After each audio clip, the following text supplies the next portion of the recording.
Hey guys and what's up. तो क्या हाल चाल है आप सबके। आई होप कि जैसे भी हो बहुत सही हो। सो गाइस आज की जो स्टोरी है वो हमसे शेयर करी है त्रिशा ने। तो thank you so much Trisha for sharing your story with us. And अगर आप सबको भी अपनी स्टोरी मुझसे शेयर करनी है तो आप मेरे दिए गए जीमेल अकाउंट पर आकर मुझसे अपनी स्टोरी शेयर कर सकते हैं। वेल त्रिशा के बारे में बताया जाए तो वो एक कॉलेज स्टूडेंट है और वो रायगढ़ में रहती है। और उसका जो इंटरेस्ट है वो बचपन से ही हॉरर जॉनरा में बहुत ज़्यादा है। हॉरर मूवीज़ देखना, गेम्स भी हॉरर से रिलेटेड खेलना, बातें पूरी हॉरर्स, मतलब हर चीज़ हॉरर से रिलेटेड करनी। और ये जो उसका इंटरेस्ट था वो आने वाले टाइम में उसका सबसे बड़ा ट्रॉमा बनने वाला था। तो ये स्टोरी शुरू होती है 2017 में। त्रिशा एक नॉर्मल मिडिल क्लास घर से बिलोंग करती है और त्रिशा के पापा मुंबई में प्राइवेट कंपनी में काम करते हैं। और इसी वजह से त्रिशा के पापा ने शादी करते ही जो त्रिशा की मॉम थी उनको मुंबई लेकर आ गए थे अपने साथ ही। वेल त्रिशा की जो मॉम थी वो वेस्ट बंगाल से थी। तो साल में करीबन 2-3 बार ये लोग ट्रैवल करते थे, वेस्ट बंगाल जाया करते थे। वेल हमेशा ये ट्रेन से ही जाया करते थे। और आने वाले टाइम में कुछ ऐसा इंसिडेंट होने वाला था जिसकी वजह से ये जो ट्रेन का सफ़र था जो त्रिशा को सबसे ज़्यादा अच्छा लगता था वो अब सबसे ज़्यादा डरावना लगता है। सो 2017 अप्रैल की बात है। त्रिशा की समर की छुट्टियां पड़ती है और पूरी फैमिली डिसाइड करती है कि चलो वेस्ट बंगाल जाते हैं, सबसे मिलकर आते हैं। सो ये एक LTT करके ट्रेन होती है, उसमें ट्रैवल करते हैं, लोकमान्य तिलक टर्मिनल्स। सो त्रिशा की फैमिली ने नॉर्मल टाइम पे ट्रेन में बैठ गए थे, लाइक 8:30 कुछ बज रहे होंगे और वो ट्रेन पे अब बैठ चुके हैं। एंड जो उनका लास्ट स्टेशन था वो था कोलकाता का होरा स्टेशन। सो जो ट्रेन की टाइमिंग होती थी, लाइक नॉर्मल अगर 8:30 बजे वो ट्रेन लिए तो वो अगले के अगले, मतलब अगर मैंने आज लिया तो कल और परसों की सुबह 3 या 4 बजे छोड़ देती थी। तो इतना लंबा ट्रैवल होता था। तो अब ये पूरी फैमिली बैठ जाती है ट्रेन में और नॉर्मली इनका सफ़र चालू होता है। नॉर्मली सब अच्छा जा रहा होता है, आगे पीछे फैमिलीज बैठी होती है, उनसे इंटरेक्शन होती है, सब आपस में गेम्स खेलते हैं, बातें करते हैं, बढ़िया होता है।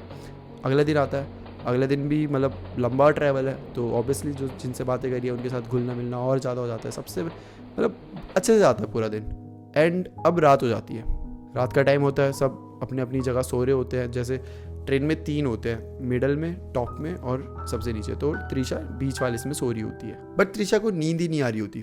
तो त्रिशा सोचती है कि ठीक है मैं अपना फ़ोन चला लेती हूँ, शायद नींद आ जाए। जैसे वो फ़ोन खोलती है, उसके फ़ोन में सारा कंटेंट हॉरर से रिलेटेड होता है, क्योंकि उसे हॉरर से पहले इतना प्यार था, हर चीज़ वो हॉरर देखती थी। तो सारी रिकमेंडेशन जो होती है वो हॉरर से रिलेटेड होती है। तो त्रिशा नॉर्मल एक हॉरर स्टोरी लगा देती है और हॉरर स्टोरी सुनते सुनते कब त्रिशा की आंख लग जाती है त्रिशा को पता भी नहीं चलता। सोते सोते जब त्रिशा ने आखिरी बार टाइम देखा था तब करीबन 11:30 बज रहे थे और जब इनके पहुंचने का टाइम था तो करीबन मतलब 3:30 या 4 बजे के अराउंड इन्होंने अपने डेस्टिनेशन पर पहुंच जाना था। तो त्रिशा अब नींद में है और वो ना कुछ महसूस कर रही है, वो देख रही है कि किसी का तो हाथ आया और त्रिशा ने जो ईयरफोन डाले हुए वो ऐसे निकाले।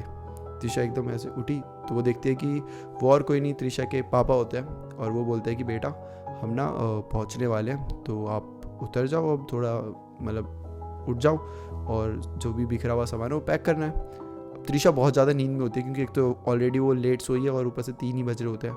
तो पूछते हैं डैड अभी कितना टाइम है हमें। तो डैड बोलते हैं कि अभी 1 घंटा करीब है, 1 आधे घंटे में पहुँच जाएंगे। तो त्रिशा बोलते हैं कि तो आप कर लो ना पैकिंग और मैं सो जाती हूँ।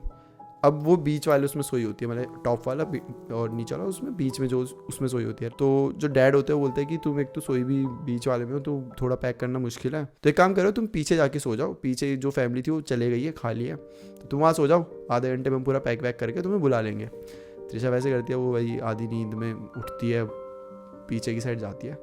जैसे पीछे की साइड जाती है त्रिशा देखती है कि पूरा जो वो डब्बा होता है ना पूरा खाली होता है। अब ऑब्वियसली वो लास्ट स्टेशन है तो उससे पहले भी कई स्टेशन आए होंगे, सब उतर गए होंगे, बट पूरा डब्बा खाली है, उधर कोई भी नहीं बैठा, पूरा सुनसान हो चुका है। बस एक फैमिली बैठी है जो कि एकदम स्टार्टिंग में बैठी हुई है, जो डब्बे की एकदम स्टार्टिंग की सीट्स है उसमें बैठी हुई है, और दूसरी त्रिशा की फैमिली है। वेल त्रिशा ज़्यादा देखती नहीं, वो जाती है फिर और वहीं पर सोने लग जाती है।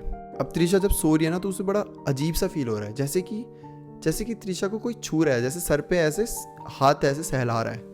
त्रिशा को बड़ा अनकंफर्टेबल सा फील होता है और त्रिशा फिर ऐसे मतलब मुड़ के सोने लगते हैं। वो सोचते हैं कि पापा होंगे, कोई बात नहीं, तो फिर वो सोने की कोशिश करी कि अब त्रिशा को ऐसा लगता है जैसे उसके कान पे आकर कोई कुछ बोल रहा है और वो त्रिशा का नाम ही ले रहा है, लाइक त्रिशा त्रिशा इस टाइप से। और ये जो आवाज़ थी ये बहुत ज़्यादा जानी पहचानी थी, ये कोई घर वालों की आवाज़ नहीं थी बल्कि खुद त्रिशा की आवाज़ थी। त्रिशा एकदम ऐसे उठ जाती है, एकदम झटके से ऐसे। त्रिशा जब उठती है वो आगे पीछे देखती है और जब यहाँ वहाँ देख रही होती है तो उसे एक एक लड़की दिखाई देती है जिसे देख के त्रिशा त्रिशा मतलब हैरान हो जाती है, वो शॉक्ड हो जाती है, वो बहुत ज़्यादा डर जाती है क्योंकि वो देखती है कि वो जो लड़की है, एक लड़की उसे ऐसे चुपके से ऐसे देख रही है और स्माइल कर रही है, बहुत गंदी तरीके से स्माइल कर रही है। और वो जो लड़की है वो और कोई नहीं बल्कि खुद त्रिशा है। त्रिशा को ऐसा दिख रहा है कि बस उसकी कोई ट्विन है, उसी की साइज़ की, उसी के कपड़े पहने हुए हैं, सब सेम उसका। पर जो उसकी आंखें थी उस लड़की की, वो बहुत ज़्यादा आगे आ गई थी, इतनी कि ऐसा लग रहा था बस नीचे ही गिर जाएंगी। और जो उसकी स्माइल थी वो बहुत ज़्यादा अजीब सी क्रीपी टाइप की थी, उसके बाल खुले हुए थे और वो बस ऐसे त्रिशा को देख रही थी और स्माइल कर रही थी। और त्रिशा ये देख के बहुत ज़्यादा डर जाती है और त्रिशा जहाँ पे सो रही होती है बस उससे उतरती है और भागते हुए अपने फैमिली के पास जाती है। जब वो जाने लगती है तो उसे महसूस होता है कि जो दूसरी लड़की है उसने त्रिशा को ऐसे पकड़ लिया हाथ पे। त्रिशा बहुत ज़ोर से चिल्लाती है और बस ऐसे हाथ ऐसे झटक के भागने लग जाती है अपनी फैमिली के पास। जब वो भाग रही है वो पीछे मुड़कर देखती है तो वो देखती है जो दूसरी त्रिशा की तरह दिखने वाली एक लड़की थी, वो भी फुल स्पीड से दूसरी साइड भागती है। मतलब त्रिशा अपनी फैमिली के पास इस साइड भाग रही है तो वो इस साइड भाग रही है और करीबन 1 या 2 सेकंड में वो लड़की एकदम एंड में पहुंच जाती है जहाँ वो दूसरी फैमिली बैठी हुई थी ना। पूरे कंपार्टमेंट में सिर्फ 2 फैमिलीज थी, जो वो फर्स्ट एकदम शुरुआत में बैठी हुई थी, वहाँ पहुँच गई है वो। और वहाँ पहुँच के फिर से त्रिशा को ऐसे अजीब तरीके से देख रही है। त्रिशा देखती है कि जैसे वो ऐसे त्रिशा को देखती है, उस फैमिली के पास ना 2 छोटे छोटे से बच्चे होते हैं, वो दोनों बहुत ज़ोर से रोने लग जाते हैं, बहुत ज़ोर से अजीब तरीके से। मतलब उन्हें चुप कराना मुश्किल हो जाता है, सब ऐसे हिल जाते हैं क्योंकि वो भी थोड़े से नींद में होंगे। मम्मी डैडी जो थे वो एकदम उठ जाते हैं कि क्या हुआ ऐसे। वहाँ पे बड़ी हलचल सी होने लग जाती है। पर त्रिशा ज़्यादा नहीं सोचती, हो फिर अपने मॉम डैड के पास जाती है चिल्लाते हुए और वो देखती है कि वो जो लड़की होती है वो अब गायब हो गई है, वो वहाँ पर नहीं है। वो बच्चे अभी भी रो रहे हैं, वो अभी भी रो रहे हैं कॉन्टीन्यूसली, बहुत ज़्यादा ज़ोर से रो रहे हैं। बट वो त्रिशा जाती है अपने मॉम डैड के पास और उन्हें बताती है कि मैंने ऐसा ऐसा देखा। वो बहुत ज़्यादा डरी हुई होती है। बट जो उसके मॉम डैड होते हैं वो उल्टा त्रिशा को ही डांटने लग जाते हैं कि तुम पागलों की तरह हॉरर स्टोरी सुन के सोती हो, हर चीज़ हॉरर हॉरर हॉरर, तो होगा ही, तुम्हें दिमाग में यही सब चल रहा होगा तो दिखेगा ही तुम्हें ये सब, क्योंकि कहीं ना कहीं तुम हो गई ना, तुम्हें हेलुसिनेशन होने लग गए, तुम्हें दिखने लग गई चीज़ें जो तुम्हारे दिमाग में चल रहा है, आया होगा सपना, तुम्हें लगा होगा कि असली हो गया। और ऐसे ऐसे बोल के वो त्रिशा को ही डांट के चुपचाप वहीं बिठा देते हैं। अब त्रिशा अपने मॉम डैड के साथ बैठी हुई है और वो बहुत ज़्यादा डरी हुई है क्योंकि त्रिशा को पूरी तरीके से पता है जो उसने देखा है वो सच है, वो कोई सपना नहीं है, वो कोई हेलुसिनेशन नहीं है, वो सच है। बट प्रूव कैसे करे, नहीं कर सकती। तो वो बस बैठी हुई है एंड फाइनली ये अपनी डेस्टिनेशन में पहुंच जाते हैं 3:30-4 बजे।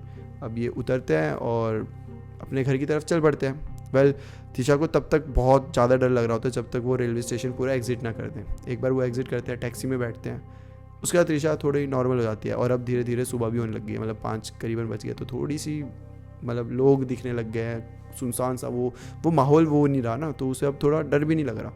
ठीक है, त्रिशा अपने घर पहुंचती है नानी के साथ और अब त्रिशा को लगता है शायद हो सकता है कि सही में हेलुसिनेशन हो, शायद हो सकता है कि क्योंकि मेरे को तो कोई नुकसान नहीं हुआ, अगर कोई बुरी आत्मा होती कुछ होता तो मेरे को तो हर्ट करती ना, मुझे ऐसा कुछ भी नहीं हुआ, तो शायद मैं ही गलत सोच रही हूँ। वेल वो जाती है अपनी नानी के साथ रह रही है और रहते रहते ये ऐसे ही 1-2 महीने वहीं बीत जाते हैं, बड़ा नॉर्मल हो जाता है, सब कुछ बढ़िया जा रहा है। अब त्रिशा अपनी नानी के साथ ऐसे नॉर्मल बैठी हुई थी कि एकदम से ना त्रिशा के पेट में दर्द होने लगा और बहुत ज़्यादा होने लगा, इतना ज़्यादा कि लिटरली वो हॉस्पिटल भी नहीं जा पाई। इनफैक्ट डॉक्टर को घर पे बुलाना पड़ा। डॉक्टर आए, पूरा चेकअप किया, लेकिन कुछ समझ नहीं आया कि क्या हुआ क्यों हुआ।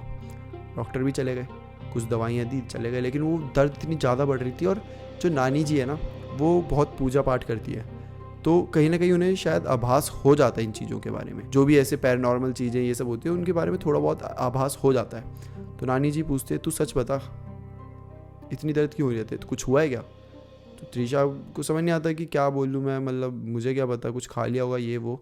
पर त्रिशा ने इतना हॉरर कंटेंट कंज्यूम किया होता है तो कहीं ना कहीं उसे ये चीज़ का आइडिया होता है कि ये सब चीज़ें जब दिख जाती है या तुम पे अटैक करती है तो तुम्हें अजीब तरीके से बुखार आने लग जाएगा, तुम्हारी बॉडी में पेन होने लग जाएगा। तो त्रिशा से मजाक में बोलती है कि मेरे साथ ऐसा इंसिडेंट हुआ था, घर वालों ने तो माना नहीं, तो शायद सच था, मुझे भी नहीं पता, मैं ये सब इतना देखती रहती हूँ तो मेरे दिमाग में ये सब चलता रहता है।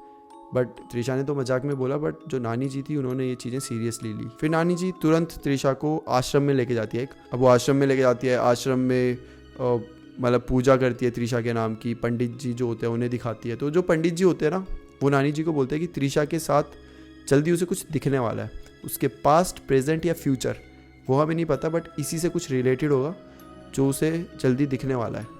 वेल ये चीज़ें बहुत कंफ्यूजिंग होती है त्रिशा के लिए, उसे कुछ समझ नहीं आता। अब ये दोनों वापस आ जाते हैं। अब नानी जी त्रिशा को लेकर वापस घर आ जाती है। ये एक इनके मन में पहेली रहती है कि जो पंडित जी ने बोला उसका मतलब क्या है। पर ठीक है, जैसे जैसे दिन बीतते हैं त्रिशा की जो पेन होती है वो भी एकदम ठीक हो जाती है, और दिन बीतते बीतते अब त्रिशा वापस उसी मतलब ट्रेन से वापस अपने घर आ गई है। अब उसे उतना डर भी नहीं लग रहा, उसे शायद लगा हो कि ठीक है नॉर्मल था जो भी था, शायद उसने ज़्यादा सोच लिया हो, शायद उसे हेलुसिनेशन हुआ हो। त्रिशा मतलब डिनाइल में है कि नहीं वो सब ऐसे ही था, सच नहीं था, क्योंकि कुछ भी उसे इतना बुरा इफेक्ट नहीं पड़ा, और जो उसे बीमारी भी हुई थी वो बस 1-2 दिन में ठीक हो गई, जो दर्द हुई थी तो उसे लग रहा था कि ठीक है डॉक्टर ने दवाई दी थी शायद उसकी वजह से हो गया हो। तो बस ऐसे करके निकल गए दिन, और कुछ महीनों बाद एक सिलसिला चालू हुआ, सपनों का सिलसिला। त्रिशा जब भी सोती थी उसे टुकड़ों में कुछ सपने आते थे, कुछ अलग से सपने, अजीब से सपने, और त्रिशा को तो ज़्यादातर याद भी नहीं रहते थे, बट त्रिशा जब भी उठती थी वो रोती हुई उठती थी हमेशा। त्रिशा को अच्छे से याद भी नहीं कि वो सपने क्या है, लेकिन एक सपना है जो त्रिशा को अच्छे से याद है, जिसमें त्रिशा के सपने में खुद त्रिशा थी। वो एक पहाड़ी थी, उसकी एकदम चोटी के ऊपर खड़ी हुई थी। उसने पंजाबी में जैसे मतलब शादी के टाइम में जो वो पहनते हैं, कपड़े पहनते हैं, वो वाले कपड़े पहने हुए हैं त्रिशा ने, पंजाबी वेडिंग वाले कपड़े पहने हुए हैं, एंड वो क्लिफ के एकदम टॉप पे खड़े होकर रो रही है। त्रिशा सपने में एक प्रॉपर ब्राइड बनी हुई थी, और त्रिशा के सपने में कोई लड़का भी था जो वहां पे खड़ा हुआ था, जिसका चेहरा त्रिशा को अच्छे से दिखा नहीं था, और वो लड़का रोते हुए त्रिशा को कह रहा था लाइक रुक जाओ, देखो ऐसा मत करो ऐसा, और वो रोते हुए बोल रहा है, और जिसका त्रिशा एकदम रोते हुए बहुत बहुत सैड तरीके से रिप्लाई दे रही है कि जो तुमने मेरे साथ किया वो एक दिन तुम्हारे साथ भी ज़रूर होगा, और जिस दिन ऐसा तुम्हारे साथ होगा उस दिन इस दुनिया में मेरे से ज़्यादा खुश कोई भी नहीं होगा। और ये बोलकर त्रिशा उस खाई से छलांग मार देती है, और जैसे वो मारती है त्रिशा एकदम उठ जाती है। वो बहुत ज़्यादा रोने लग गया, उसे नहीं पता क्यों। ये तो एक सपना है राइट, बट उसकी आंखों से आंसू रुक ही नहीं रहे। उसके दिमाग में चल रहा है कि ये तो सपना, मैं क्यों रो रही हूँ, बट जो उसकी बॉडी है ऐसा लग रहा है कि उसके कंट्रोल में ही नहीं है। वो बस रोए जा रही है। उसके घर वाले आ जाते हैं, पेरेंट्स, मॉम, डैड सब आ जाते हैं, क्या हुआ, उसे चुप करा रहे हैं, बट वो चुप ही नहीं हो रही, वो बस रोए जा रही है। पहले ये बात थी 2017 की। अब यहाँ पे सबको लग सकता है हाँ नॉर्मल एक सपना आया ठीक है, बट ऐसा नहीं था। एक्चुअली में इसके बाद जो सपने आए वो त्रिशा की लाइफ में सच हुए हैं। त्रिशा का बताना है कि वो एग्जैक्ट नहीं थे, बट हर सपने में कुछ हिंट होता था जो कि उसकी रियल लाइफ में भी हो रहा था। और लिटरली वो ऐसा नहीं है कि मेरे साथ हो रहा है इसलिए मुझे वो सपने आ रहे हैं, उसको सपने आए और उसके 1-2 महीने बाद वो चीज़ें हुई है। और ये जो पहाड़ से कूदने वाला सपना है वो लिटरली बार बार रिपीट त्रिशा को आता रहता है, आज भी उसे ये सपने आते हैं। और अब त्रिशा को लगता है कि ये सपने शायद उसे आगे ले जाने की कोशिश कर रहे हैं, शायद उसे हिंट देने की कोशिश कर रहे हैं, और इसीलिए शायद त्रिशा ने भी ये सब एक्सेप्ट कर लिया है। अभी भी त्रिशा को ये सपने आते हैं, बट अब त्रिशा ऐसे रोते हुए नहीं उठती। अब हाँ वो डरी हुई अभी भी है। इनफैक्ट जब से ये सपने आने चालू है उसे मतलब सेंस होने लग गई है, जो कुछ ऐसी चीज़ें जो नॉर्मल लोग बिल्कुल सेंस नहीं कर सकते, कुछ ऐसी चीज़ें जो नॉर्मल लोग देख नहीं सकते उसे वो दिखने लग गई है। शैडोज़ दिखना उसके लिए आम बात है, वो यहाँ वहाँ जाती है तो उसे सेंस हो जाता है। एक वाइब होती है ना, वो नेगेटिव वाइब, वो उसे बहुत जल्दी आ जाती है। त्रिशा को ऐसा लगता है कि जब से उसे ये सपने आने लगे हैं और तब से उसके अंदर भी बहुत चेंजेस आए हैं। और त्रिशा को ऐसा लगता है कि ये जो एकदम सेंस ये सब कर देना, ये चीज़ें दिख जाना, जो चीज़ें बिल्कुल नॉर्मल नहीं है वो चीज़ें दिख जाना, और ये सपने दिखना, ये सब आपस में रिलेटेड है। इनफैक्ट अभी कुछ दिन पहले त्रिशा ने गंगा जल अपने पूरे हाथ में छिड़का था, तो उसके हाथ में ऐसे एक निशान मिल गए थे जैसे किसी ने बहुत ज़ोर से पकड़ा हो। और त्रिशा को याद आता है कि ट्रेन में जब वो भाग रही थी तो जो एक और त्रिशा की ट्विन टाइप थी, जो वो अजीब सी लड़की थी, उसने त्रिशा को पकड़ा था। और अभी कुछ महीने पहले जब उसने गंगा जल अपने हाथ में डाला था तो उसे वही निशान वही सेम जगह में दिखे थे। 2017 में पकड़ा था और अभी तक उसके हाथ में वो निशान दिख रहे हैं। त्रिशा को एग्जैक्टली पता है उसके साथ क्या हो रहा है। शायद जैसा सबको लगा था कि वो एक आत्मा थी, वो चली गई, बस वहाँ पंडित जी ने, हमने उसके नाम की पूजा करा दी तो चली गई, बट शायद वो सच नहीं है। शायद वो आत्मा आज भी त्रिशा के साथ ही है, और वो सपने आना ये सब उसी की वजह से हो रहा है। वेल, त्रिशा ने अभी तक तो हमें यही अपडेट दिया है, बट आगे जो भी होगा त्रिशा ने बोला है कि वो हमें बताएगी। तो thank you so much Trisha for sharing this story with us. And मैं बस यही बोलना चाहूँगा कि हो सके तो एक बार प्लीज़ फिर से कहीं पे भी आसपास जिसे इन सब के बारे में जानकारी हो तो किसी बड़े को, किसी जानकार को फिर से ये पूरी चीज़ें बताओ। त्रिशा ने ये इंसिडेंट कभी किसी से शेयर नहीं करा है, ये पहली बार है जब वो हम सबसे ये इंसिडेंट शेयर कर रही है, एंड अपने घर वालों से भी उसने अभी तक शेयर नहीं करा। तो आप प्लीज़ पहले तो अपने घर वालों से शेयर करें, और अगर वो नहीं मानते तो अपनी नानी जी से शेयर करें, जो बड़े हैं उनसे शेयर करें, ताकि कुछ तो हेल्प हो। तो मैं तो यही बोल सकता हूँ। So that's it for today guys. ये थी त्रिशा की स्टोरी, एंड आई होप कि आपको स्टोरी अच्छी लगी। So that's it for today. फिर मिलते हैं हम किसी और टॉपिक के साथ, तब तक के लिए bye bye and take care.